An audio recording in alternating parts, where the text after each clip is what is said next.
Okay, we got 17 minutes and 23 seconds on this one.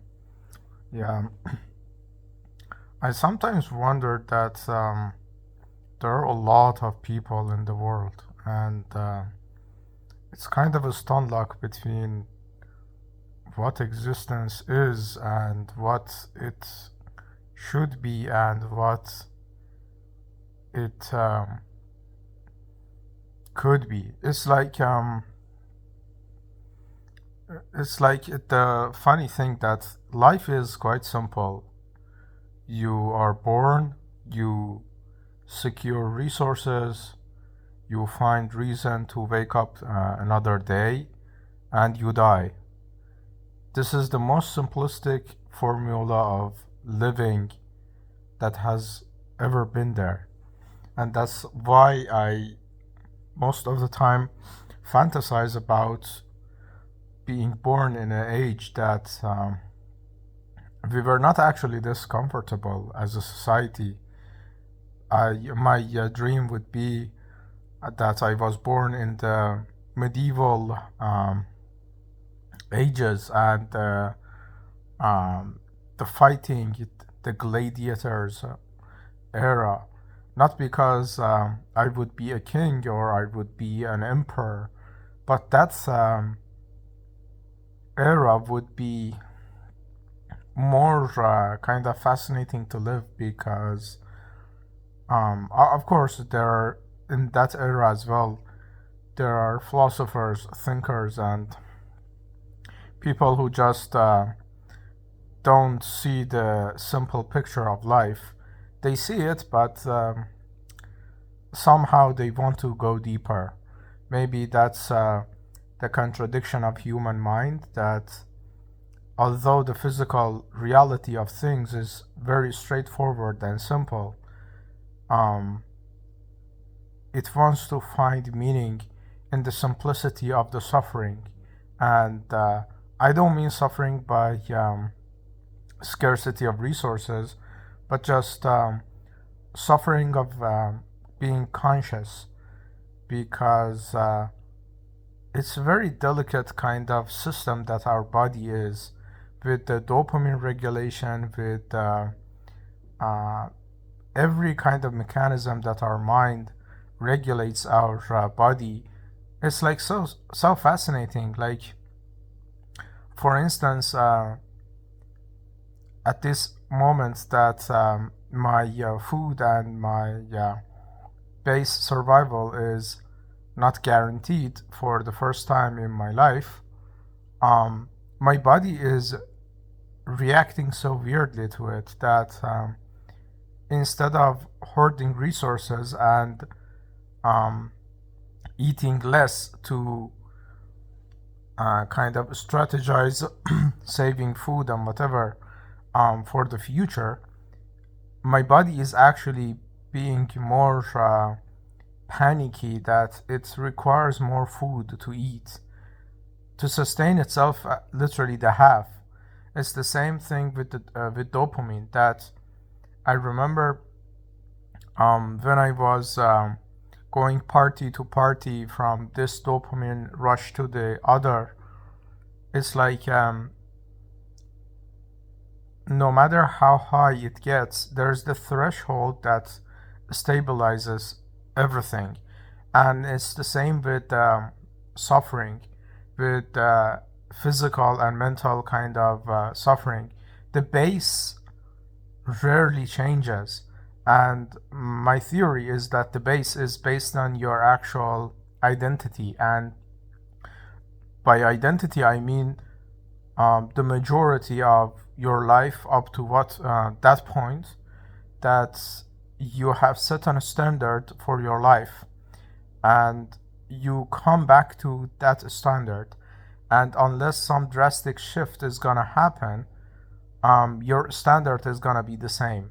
For instance, I remember once I had this threesome in one night, and it was a new thing for me.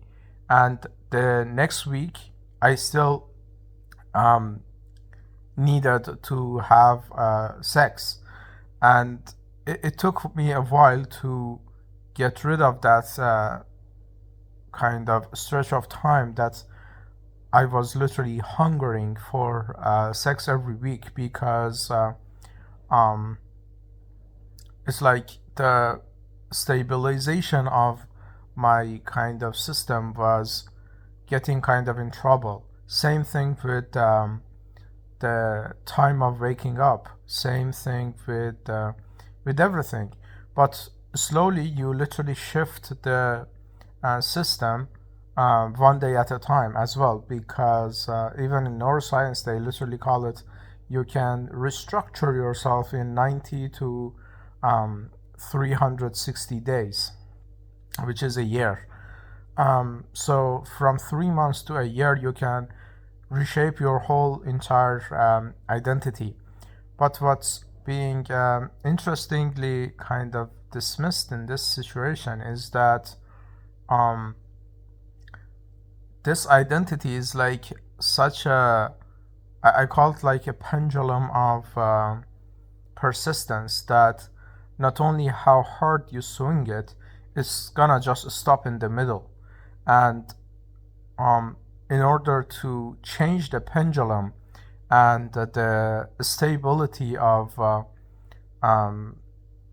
the stability core of suffering, the pain, the feelings all together, you need to have influential over drastical kind of measures of the pendulum itself. It cannot be, okay, with more pleasure in the more stretch of time, I'm gonna throw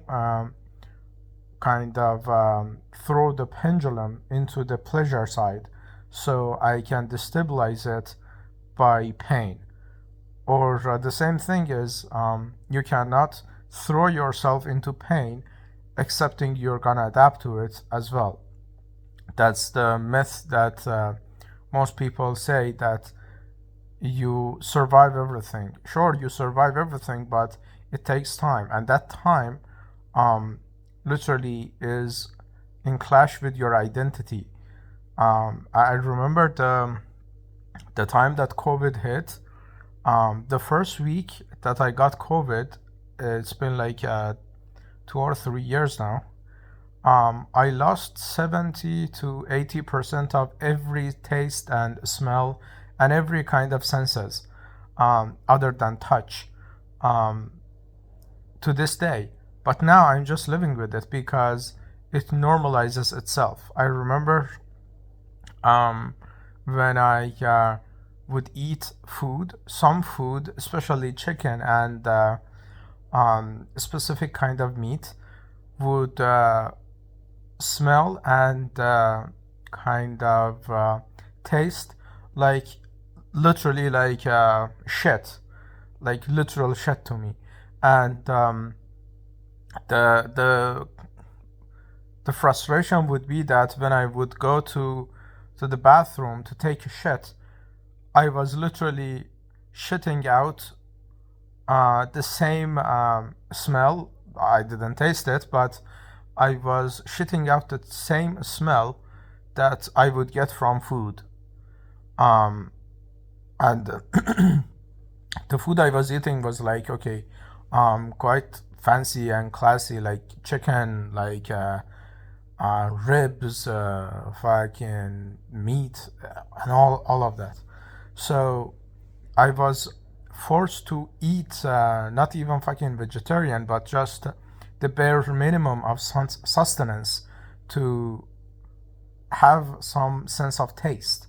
I remember that time was the time that I fell in love with olive, because olive was the one of the strongest tastes that I felt, and to this day I have olive part of every meal I eat, because it's kind of a sensual anchor for my taste to reality of things.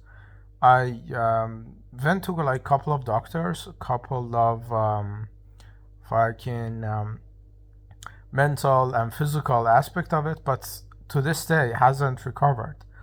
And the funny thing about all of it is like, now that I'm this kind of detached from life, and even for my own life, I see it as a business, as kind of an experiment. That okay, I've done a lot objectively compared to my age cohort internationally, not even nationally, and now I'm staying at this point that I need to be reaping the reward I have sown for almost over 1 or 2 decades, and with like daily discipline.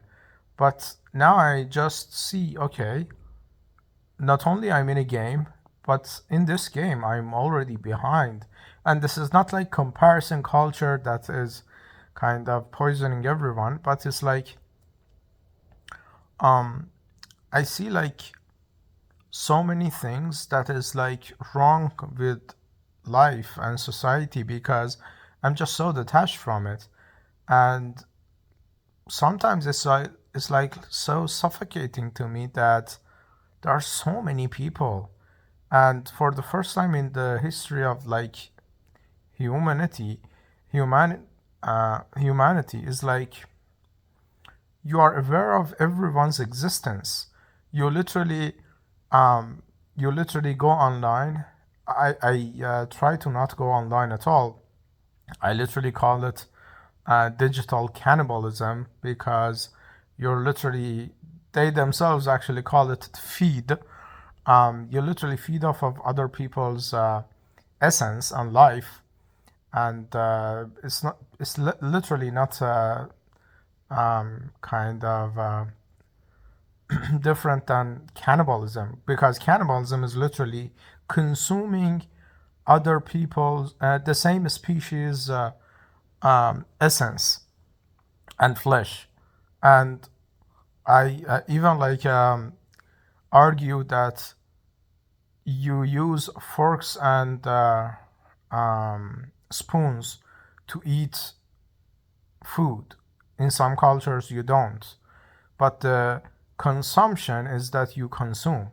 And in the digital age is like the screen, the digital sphere is the fork and spoons that you use to consume another flesh. You literally watch porn, watch kind of people who are on a screen, even this video, and you literally are salivating other people's lives over other people's lives.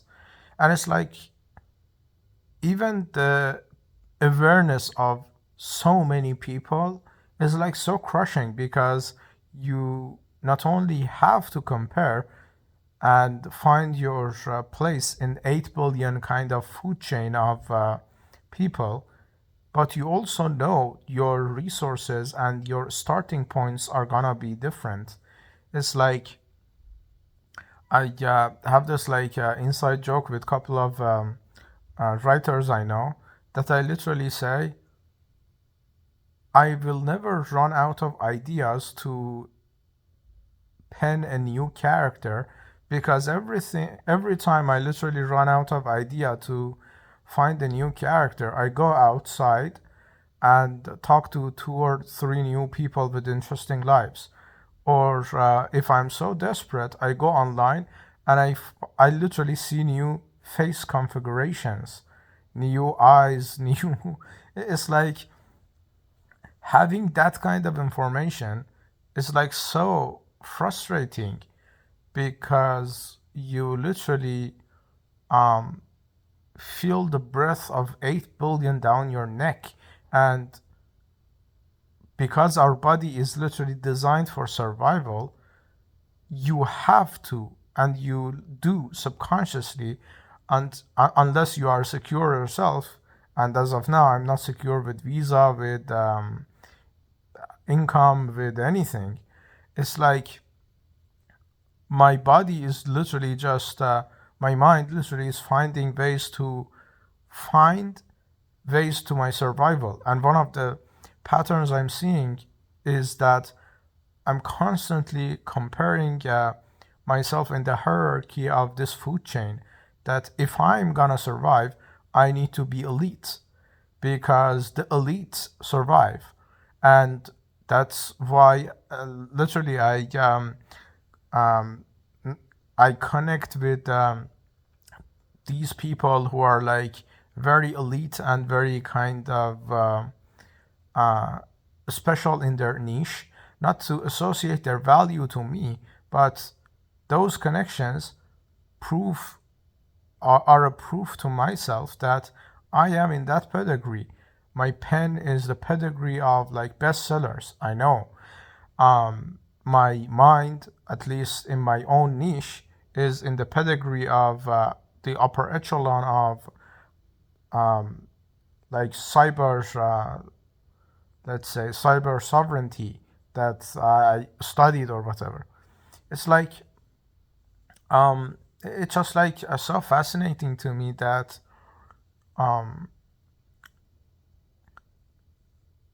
the problem should be very easy.